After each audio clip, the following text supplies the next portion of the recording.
You had that third failure in a row. Did you think, I need to pack this in? Never. Why not? I don't ever give up.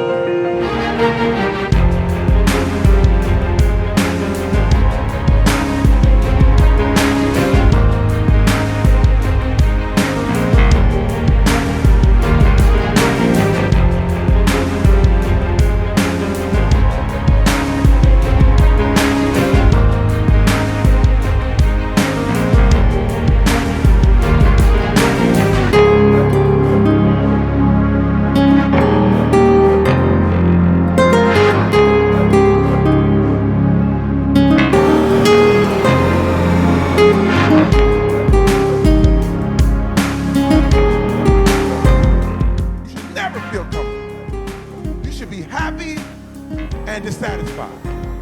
Anybody ever tell you, hey, look, you know what? Just be satisfied with what you got. Don't believe them. Get them away from you. You should never be satisfied with what you got. Because the attempt to get more makes you into something better all the time.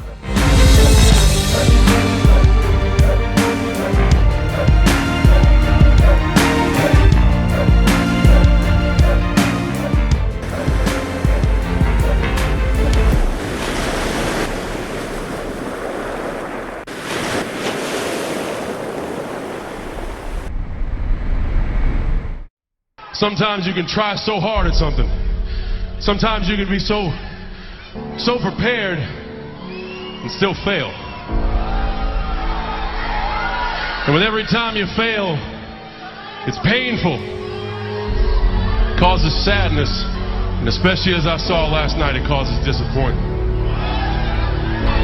I've often said a man's character is not judged after he celebrates a victory, but by what he does when his back is against the wall. So no matter how great the setback, how severe the failure, you never give up. You never give up. You pick yourself up, you brush yourself off, you push forward, you move on, you adapt.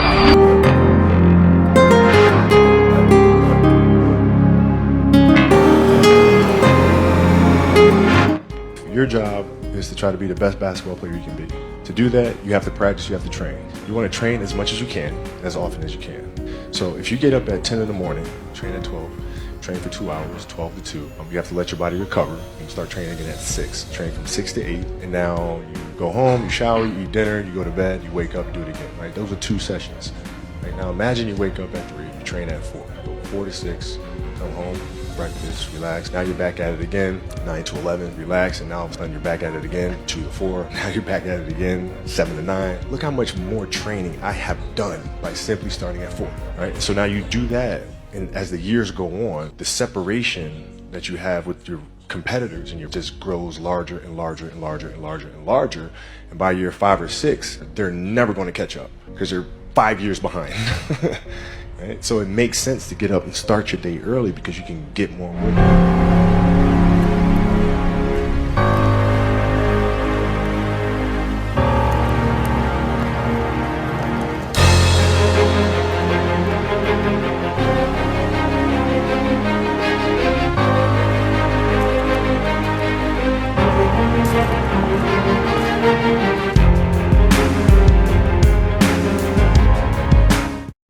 There's no losing, only learning. There's no failure, only opportunities. And there's no problems, only solutions. So to me, what failure is the mother of all success. If it wasn't for Michael Jordan getting cut from his 9th grade basketball team, he wouldn't have became Michael Jordan.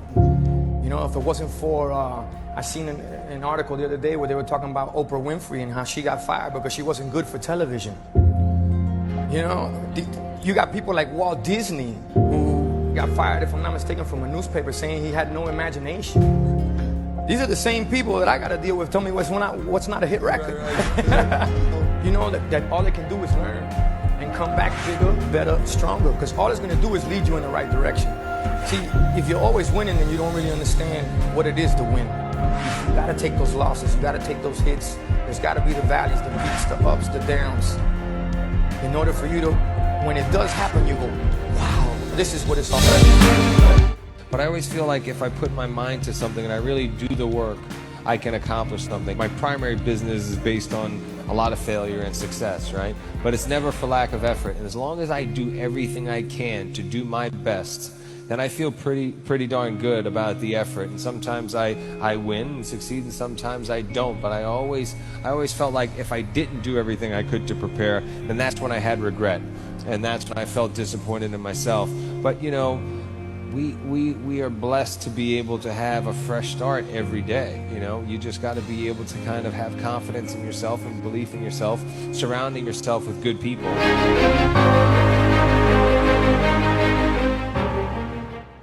It takes guts to believe. And if you think something's gonna do it for you without you putting your guts on the line, you might as well forget it right now. You're so scared of failing, you don't even want to get your hopes up. And if you don't get your hopes up, you might say, well, what if they get their hopes up and somebody gets disappointed? How many disappointments have we experienced in our business careers and in our lives? The difference is some people take disappointment and let it destroy them. Other people take disappointment and let it drive them. And you get to choose. Are you going to turn this thing into why it didn't work and a bunch of stories and excuses, or are you going to take this thing that didn't work and figure out what are you going to do to make it work? And it may not happen the first time, the second time, the third time, but the people that are relentless find a way. What I hope is people watching the stuff, maybe something in here will piss them off enough or remind them of something or say there is a plan and it isn't just luck, and if I just get my big enough why and I keep learning and keep moving forward, I will get there.